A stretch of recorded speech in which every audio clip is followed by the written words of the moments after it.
UCC bill pass होते ही मौलवियों का विरोध शुरू हो गया है। यूसीसी को बता रही हैं हक छीनने वाला कानून। क्या इस कानून से मुसलमानों को किया जा रहा है टारगेट? उत्तराखंड विधानसभा में मंगलवार 6 फरवरी को यूनिफॉर्म सिविल कोड के बिल को पेश कर दिया गया था और ये बिल 7 फरवरी को पास हुआ। ये वही बिल है जिसको लेकर कई वक्त से विवाद चल रहा है और आखिरकार बुधवार को ये बिल विधानसभा में पास हो गया। वैसे तो यूसीसी बिल सोमवार से शुरू हुए विधानसभा सत्र के 4 दिवसीय विशेष सत्र के दौरान पेश किया गया था।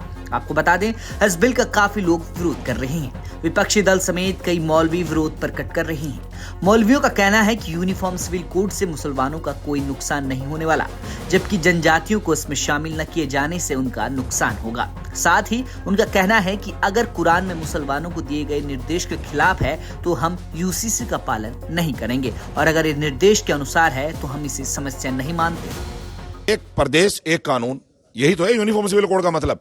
अब जब उसमें ट्राइबल्स को छोड़ दिया गया है, जाति जनजाति अनुसूचित जाति को इसमें अलहदा किया गया, सूत्रों से और खबरों के जरिए से हमें मालूम हुआ कि इसमें तलाक, हलाला, निकाह, वरासत यानी मुस्लिम पर्सनल लॉ बोर्ड को खास तौर पर इसमें टारगेट किया गया है। और यहां आर्टिकल 25 का क्या होगा? जब आर्टिकल 25 में हर हिंदुस्तान के हिंदुस्तानी को आजादी से अपने मजहब के साथ जीने का हक हासिल है, तो उसका क्या करेंगे? इसका मतलब यह हुआ कि इसमें सरकार विफल हो जाएगी, यानी एक प्रदेश होकर 2 कानून होंगे। भाई वो भी तो हमारे भाई हैं, अनुसूचित जाति वाले, जनजाति वाले, ट्राइबल्स भी तो हमारे भाई हैं, वो भी इंसान है। तो इसका मतलब ये होगा मुसलमानों के लिए कानून अलग होगा और उनके लिए कानून अलग होगा।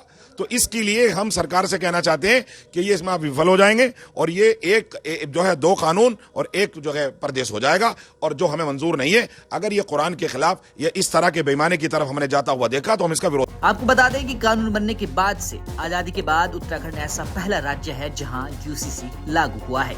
यूसीसी बिल पर कांग्रेस नेता भुवन कापड़ी का कहना है इस महत्वपूर्ण मुद्दे पर चर्चा करने के लिए पर्याप्त समय नहीं दिया गया था। साथ ही ये भी कहा कि कांग्रेस यूसीसी बिल के खिलाफ नहीं है, जबकि जिस तरीके से इसे पेश किया गया उसके खिलाफ है। सरकार पहली बार कोई विधेयक ला रही है और उस पर चर्चा से भाग रही है, बहाने बना रही है।